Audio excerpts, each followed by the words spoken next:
All right. Next up, what have I done? Something I like ask a myself thief in the that night. every goddamn Didn't day. become a thief in the night, etc., Yeah, etc. et I cetera, et didn't know cetera. Les Mis when I wrote this. So lyrics by Arri, yay. Woo! Additional lyrics by Joel, me, and Liv. You can always tell when it's the three of us that we worked on it before you guys came in. Quoted lyrics. Abby, Lizzie, Mary Russ, that's La La La 2001, who wrote the lyrics for Trial by Fire? No, it's Price of Failure. Oh, yes, this one is Yeah. Price of Failure. But she also... Yeah. they Also Trial wrote- by Fire. Also wrote Yes. Trial by Fire, yeah. And Matthew Toronto. Music by Joel, Arri, and Sarah Toronto. Additional music by me. I don't remember why I'm in there. Because you did a whole vocal arrangement of the second half. Oh, yeah, I did. I forgot Yeah. about that. Quoted music, Lizzie, Diana, Sugimori, and Matthew Toronto. Piano vocal arrangement by Kate. Orchestral arrangement by Arri. So Arri started this song coming up on 17 years ago, 16, 17 years ago. 16, yeah. Yeah. I wrote the original lyrics and melody for What Have I Done, which at the time was a Phoenix solo in like 2008, and insisted that I absolutely could not write an accompaniment for it. Absolutely not in a million years. And I believe Sarah Toronto was Sarah like, Toronto you picked it up. can, you totally could, but okay, I'll do something. So she very kindly made the first accompaniment, and then Joel recorded the first demo of it. And that's where it sat for many years. It kind of got like cut because it slowed the story down too much, which I totally get.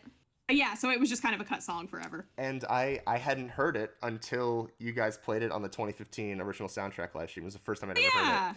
And I was like, oh my God. Like, because, okay, the thing is, I had seen the title of the song before because there was a website, which I think is still around, called last.fm.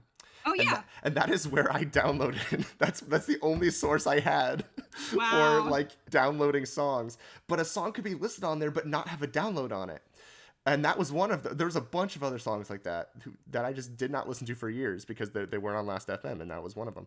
But when I did listen to it, I was really sort of taken by it. I think I wanted to put it in the 2017 high school show first, but there was no extra instrumental. Yeah. Like, I don't even remember I'm not even sure if I would have even been comfortable reaching out to FF3 at the time, but even if I could have, I don't think she has it. But it always sat with me, and I'm like, I really love this, like taking the time to actually think about the emotional, because Phoenix, obviously at the end of Reawakening, Mia is dead and it's sad, but he doesn't get another real moment of mourning himself, right? And the whole situation of, I am now going to be on trial for her murder because of this obviously corrupt situation that I thought that I could do something about, but I'm just powerless. That is like one of those emotional moments where I'm like, this feels like it can move the story forward. So it was one of the first things that when we started TAAAM, Joel and I were like, let's bring this back. And pretty shortly after we decided that, we decided to make it Phoenix and Maya. Brilliant. Where it was Phoenix would sing one part, like one whole verse, and then Maya would sing a whole part of another. And then they would come together, distance duet by the end, to both collectively decide to stand up and keep going. And Joel wrote like a solid half or like over half of like an instrumental for it before running out of steam. And the rest was just like a cappella fills that I did. And that was the state of it for a while. And then when Arri came back on board, we're like, hey, this is your song. You want to finish it? I was like, yeah, actually, this sounds great. I just rememdered that another reason that it didn't make it into the old Turnabout musical is because it had a Justice for All reprise, and everybody was reprising Justice for All. It was everywhere, and it was like, it is too much. And I don't remember if the original had like the chorus of Justice for All. It didn't. It was so okay. The original was just every part of Justice for All that's in the current one Was with different in the- lyrics was in the original, and it went into the What Have I Done chorus again after I won't forget what you were fighting for or whatever it was. Yeah, then it went back into What Have I Done. And that was something also when we were working on this, like we do reprise Justice for All, but every time we do, it's a different section and with a different character and with a different meaning. Well, and I had the thought at some point that like you only get to sing the chorus of Justice for All if you actually know what you are fighting for specifically. Yeah. So like Maya and Phoenix don't get to sing it here because they're still fighting for Mia. Like, they're it's still what carrying you were her fighting banner. for. It's not us. Yeah. So, like, Edgeworth gets it because he thinks he knows what he's fighting for. And he gets a different version. He gets the second verse. He gets the peace and order. Because that's his MO. And then Phoenix gets it at the end. Yes. Because he has made it that far. But yeah, so I came on board in 2021 and this was sitting there like half finished, and Joel had a really like great first half of the instrumental sitting there, and then Max had like all the vocals afterwards. And I was like, this is awesome. I'm just gonna, take this and finish it. I think Liv was the one who put the I think so. The price of failure at the front. Yeah. Yeah. So we added that in there, which is a nice little callback. That links up to Hookah, Gregory, Edgeworth as sort of the respective emotional low moments for Phoenix in both acts. So I tried to keep the first half as close as I could to Joel's arrangement with just some extra stuff because it was really solid.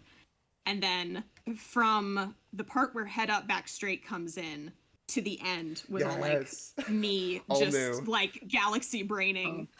Not trying to toot my own horn, but it really was this moment of just so like, good. I can hear it. So I know what it is. Because the original song just ends, it's my turn now to make it right. Yes, it's my turn now to make it right. And that's it. Yeah, it's like, and I mean, I say this because I think that's how I wrote it back in the day. It's fine. It's kind of boring. It's kind of a boring ending.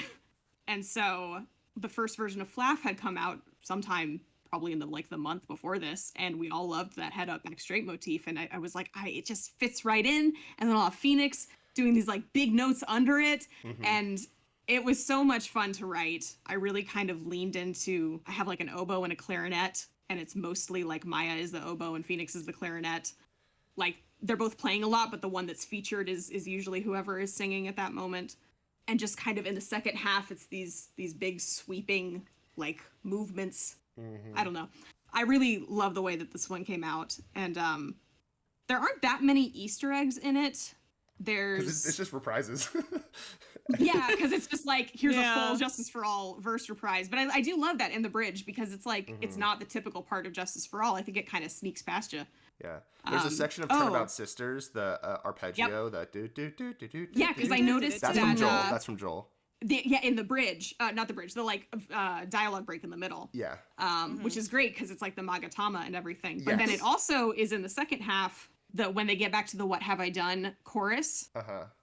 You get there's Objection a little bit of it 2001. Objection 2001 when Phoenix is singing, because it's a very similar arpeggio. So it goes from Objection 2001 into the Turnabout Sisters arpeggio under Maya, and then there's more Turnabout Sisters under With Your Memory as Our Light. Under Light, it goes like da da da da da da da da da. Which I was happy with that part. With the new Flaff, the ending changed like 2 or 3 more times too.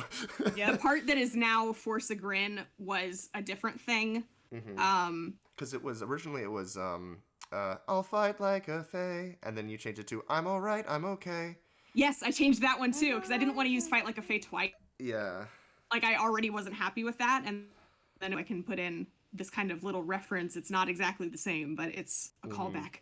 And then the I Will Force a Grin part changed when Flaff changed. Because it was Never Be the Same. And then it was the actual ending of original Flaff. Still I have to fight, have to make it right. Have to make like it right, a fae. And now there's the whole Force a Grin bit. And I remembered while we were talking about Red, White, and You that there's a lyric in here. I thought that I could change the world, but I couldn't change a thing. And I look at that and I'm like, that is so high school me. Oh my God. And I thought it was really, really cheesy, but I it's not wrong. That is kind of Phoenix's thing. So I really wanted it to be a callback to something else, but there wasn't anything in the show. So I remember pitching like different lyrics for August Day when we were trying to brainstorm, like maybe we could fit in Changing the World in there. That's right. That was the ending of the second verse. Yeah, exactly. And then we cut that verse. And then there was dialogue before Justice for All that's kind of like, I can't make a difference, that's kind of seated in there. And then he explicitly says it. I think I wrote it. I must have written it specifically for that purpose in Red, White, and You. And like,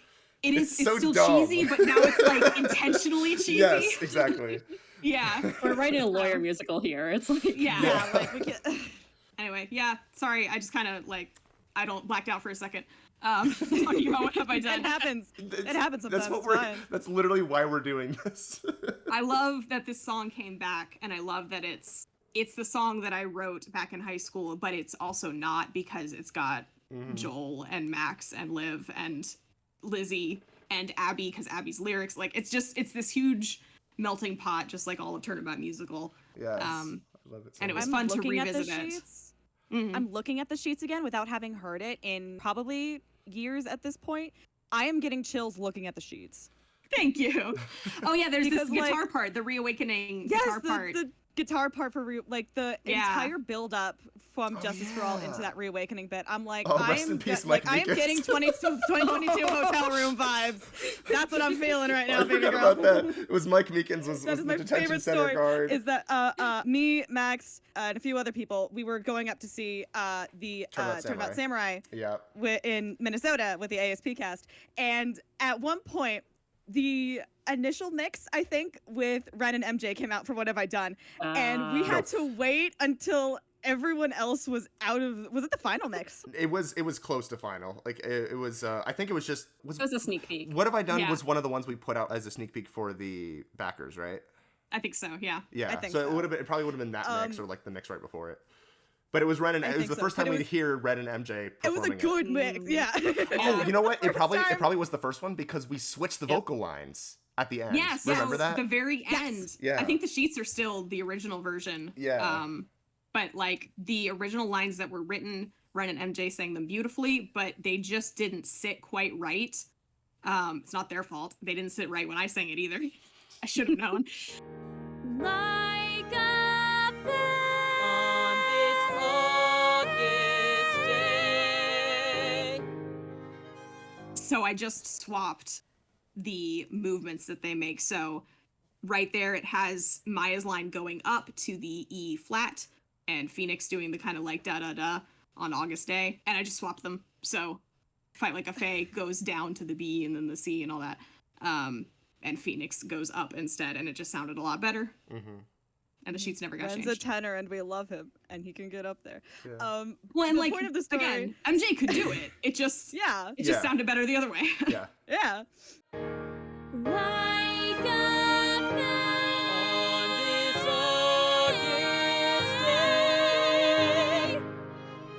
Point of the story was that it came out, and Max had to be so normal for a while, and then we had to wait until everyone else was out of the hotel room doing other shit coincidentally, and then we were like, we gotta listen to What Have I Done right now? And we're just sitting next to each other, like holding on to each other for dear life, listening to this new mix.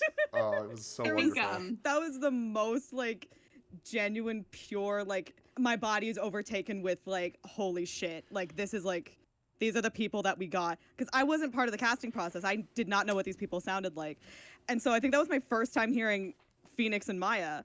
And so that was insane. Just like, it's okay, that, first of all. It's that all, magical moment of hearing a new Turnabout thing for the first time. And we could share that. Speaking of... That was such a good moment. We were talking about Mike Meekins earlier. Yes. I think Max was talking about the first demo that I dropped of this, which was just me singing Phoenix and Maya. Meekins had a line, which is now Maggie, but it used to be Meekins, in the middle.